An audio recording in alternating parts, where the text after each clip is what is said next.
Alrighty, I guess we'll try doing a little video recording to see how this stuff works out.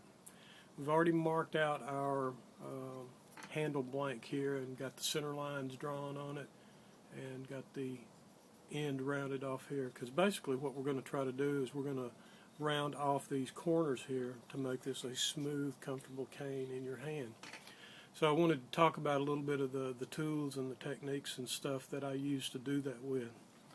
Normally, when I'm doing wood carving, I'll wear a Kevlar glove, and I'll have a thumb guard and stuff for use with knives. This protects against slashing type cuts and stuff, and keeps you from cutting your thumb.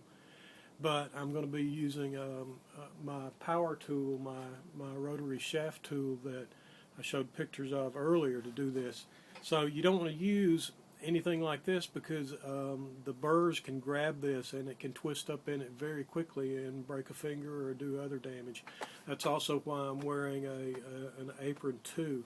Leather is preferred because when you wear leather gloves to protect your hands, the tools, they don't grab in it like cloth does. These are just cheap old plain old leather gloves, and by doing that it protects my skin. These tools are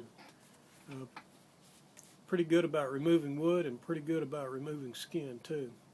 So let's see if I can get the angle right so that we can do a little bit of rounding off on this here. And that looks pretty close here. So I've got my cheap little Harbor Freight rotary shaft tool here, $50, but I've added a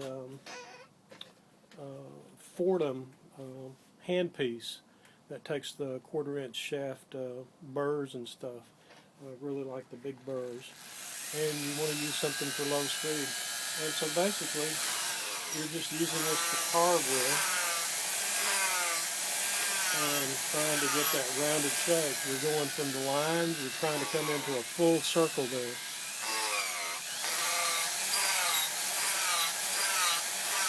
Normally I'd be wearing a mask or something to keep all the junk out of my lungs, but it'll make it even more difficult for you to understand me.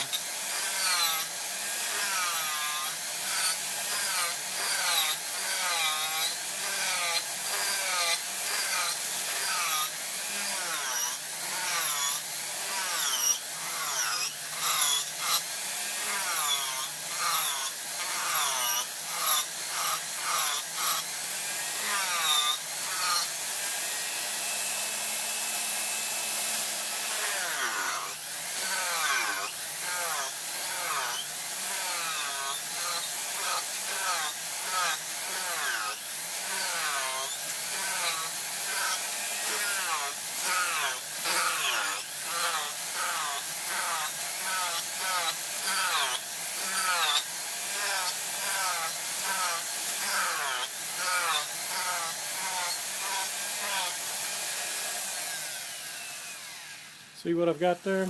Already got the neck somewhat rounded off, but you can see where I'm going with it here. And we'll do this a little bit here.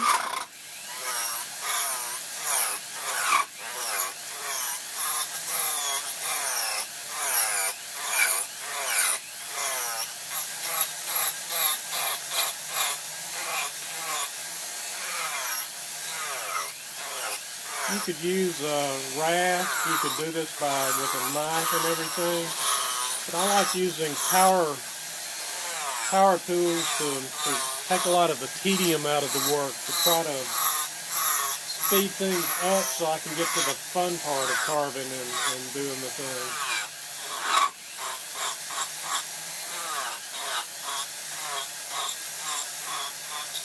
So you can see we've already got that rounded off pretty good there on the front just in this short time. It usually only takes me about a couple of hours, 3 hours or so to fully do one. After I've did it with the rough carbide bit here, I'll switch to like a 1/4-inch drum and sand it, and I'm not trying to get it just perfect with this. The sanding refines it, gets it even more rounded out, and then when I've got it closer to completion, I'll use even finer sanding bits and do hand sanding on all those kind of things to really get the handle rounded out and feeling comfortable in your hand. So hopefully this wasn't too boring, and hopefully it was understandable. Maybe the video will help show a little bit of the techniques and stuff, but you can also see that quite a bit of sawdust and stuff raised up there. So thanks for watching, and we'll try to do some more here shortly. Thanks.